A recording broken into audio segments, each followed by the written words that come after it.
Assalamualaikum warahmatullahi wabarakatuh.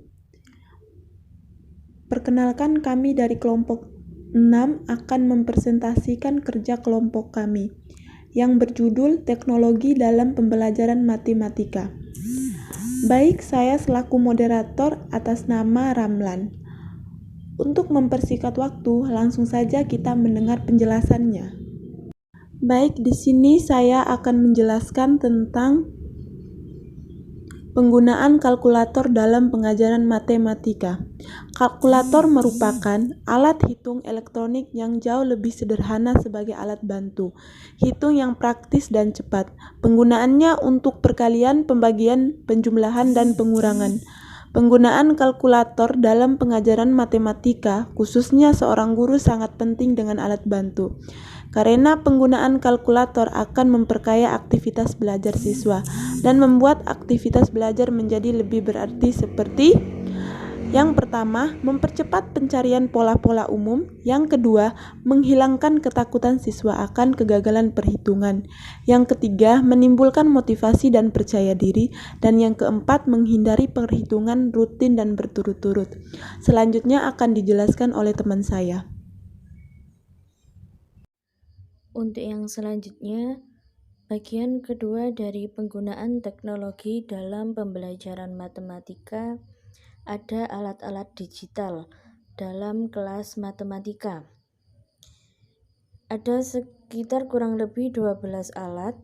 Yang pertama ada neraca bilangan atau timbangan bilangan, merupakan sebuah alat yang terdiri dari sebuah timbangan serta beberapa kayu atau batu timbangan. Alat peraga ini digunakan untuk mempelajari perhitungan pengurangan, perkalian, pembagian, serta penjumlahan, terutama bagi peserta didik sekolah dasar. Batu timbangan memiliki bobot yang sama serta tangan neraca diberi suatu paku untuk menggantungkan batu timbangan. Alat yang kedua yakni ada papan berpaku atau geoboard, merupakan alat peraga yang bisa berbentuk persegi panjang dengan beberapa paku yang terpasang membentuk suatu pola tertentu yang terhubung dengan karet. Alat peraga ini digunakan untuk mempelajari berbagai macam bangun datar serta menentukan luas permukaan bangun datar. Alat yang ketiga ada jam sudut, merupakan alat yang digunakan untuk memahami cara membaca pengenalan jenis sudut dan memilih besar sudut.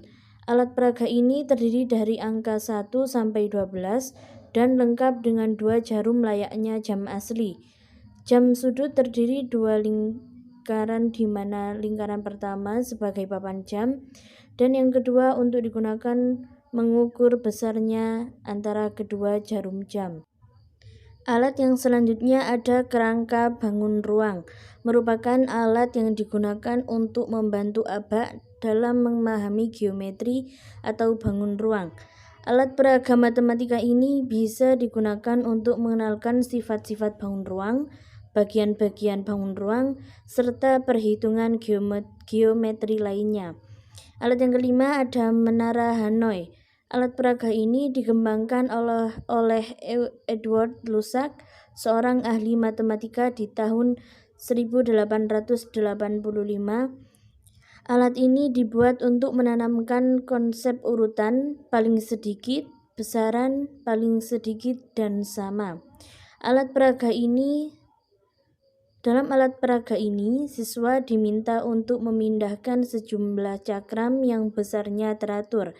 Alat peraga ini bertujuan untuk melatih anak untuk berpikir logis, menemukan relasi antara jumlah loncatan minimum serta kepingan secara induktif.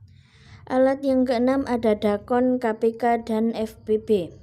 Merupakan permainan tradisional yang bisa digunakan untuk mengajarkan materi tentang KPK dan FPB dari pasangan 2 bilangan atau lebih. Permainan dakon ini menyerupai permainan congklak tradisional yang digabungkan dengan pelajaran matematika dengan alur permainan yang mirip dan mampu diajarkan siswa sekolah dasar. Siswa perlu mengetahui kelipatan dan faktor asal suatu bilangan sebelum mulai bermain. Yang perlu diperhatikan oleh siswa adalah siswa harus memilih bilangan terbesar dari 2 biji dakon yang ada pada lubang untuk mencari FBB. Sedangkan untuk mencari KPK, siswa memilih bagian terkecil apabila terdapat 2 biji dakon dalam lubang.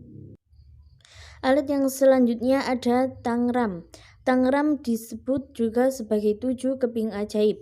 Alat peraga ini terdiri dari 7 keping bentuk geometri dasar seperti 1 bujur sangkar kecil, 1 jajar genjang, dan 5 segitiga siku-siku. Alat peraga ini digunakan untuk memudahkan siswa mengkaji bentuk bangun datar dan bagaimana caranya untuk membuat bangunan-bangunan tertentu. Alat yang ke-8 ada batu. Batu merupakan alat peraga yang paling sederhana yang mampu digunakan dalam operasi bilangan serta peluang. Alat yang ke-9 ada kuadrat jumlah. Kuadrat jumlah berfungsi untuk membantu peserta didik dalam memahami pengertian jumlah kuadrat, 2 variabel dengan menggunakan luasan bangun datar. Alat yang selanjutnya ada model Pythagoras, merupakan alat peraga yang digunakan untuk membagikan kebenaran rumus Pythagoras bahwa kuadrat sisi miring sama dengan jumlah kuadrat siku-sikunya. Alat yang ke-11 ada volume kubus, berfungsi untuk membantu peserta didik dalam memahami konsep volume dan menunjukkan bagaimana cara memperoleh volume kubus. Dan alat yang terakhir ada kilometer. Kilometer merupakan alat pengukur sudut. Dengan bantuan kilometer, seseorang bisa mengukur tinggi suatu benda yang ada di sekitar, seperti pohon, gedung, dan tiang. Kilometer berfungsi untuk menentukan besarnya sudut elevasi dan dapat digunakan sebagai alat peraga di materi trigonometri. Untuk materi yang selanjutnya akan disampaikan oleh Mbak Sofi. C. Aplikasi pengajaran yang pertama, Matrix. Dalam aplikasi ini, kita bisa mendapatkan berbagai trik matematika mulai dari penjumlahan dasar sampai penguadratan. Aplikasi ini membantu kita belajar matematika dengan cara yang mudah dan menyenangkan. 2. Math Expert. Aplikasi ini memberikan kita berbagai rumus matematika dan juga fisika yang membantu untuk menyelesaikan masalah atau tugas-tugas dan berlatih menjawab soal. Selain itu, Math Expert juga dapat menghitung rumus dan memungkinkan kita menuliskan soal yang akan diproses perhitungannya oleh aplikasi ini. Ketiga ada Mathematics Dictionary. Aplikasi ini bekerja secara offline sehingga kita bisa menggunakannya kapanpun tanpa memikirkan kuota. 4. MyMath merupakan pemecah masalah yang sangat ampuh untuk mereka yang kesulitan memahami pelajaran matematika. Aplikasi ini bekerja secara offline untuk memecahkan masalah seperti integral, trigonometri, persamaan, logaritma, dan aljabar. Dengan aplikasi ini, kita juga bisa memahami matematika dengan berbagai tingkat kesulitan. 5. Photomath merupakan salah satu aplikasi praktis untuk menjawab soal matematika. Kita tinggal membuka aplikasi ini dan mengarahkan kamera ponsel pada soal matematika yang ada di buku. Dengan aplikasi ini, kita dapat menjawab soal aritmatika, bilangan bulat, pecahan, akar, bilangan desimal, dan persamaan ataupun pertidaksamaan. Sayangnya, Photomath tidak bisa membaca soal yang ditulis tangan. Kemudian yang terakhir ada FreakingMath.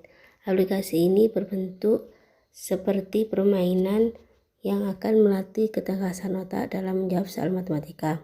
Aplikasi ini bisa digunakan untuk berlatih menjawab pertanyaan matematika dari yang mudah hingga yang sulit. Aplikasi ini cocok untuk melatih dan mengecek seberapa kamu bisa menjawab soal matematika. Baik, di sini saya akan melanjutkan penjelasan materi dari Mbak Sofi.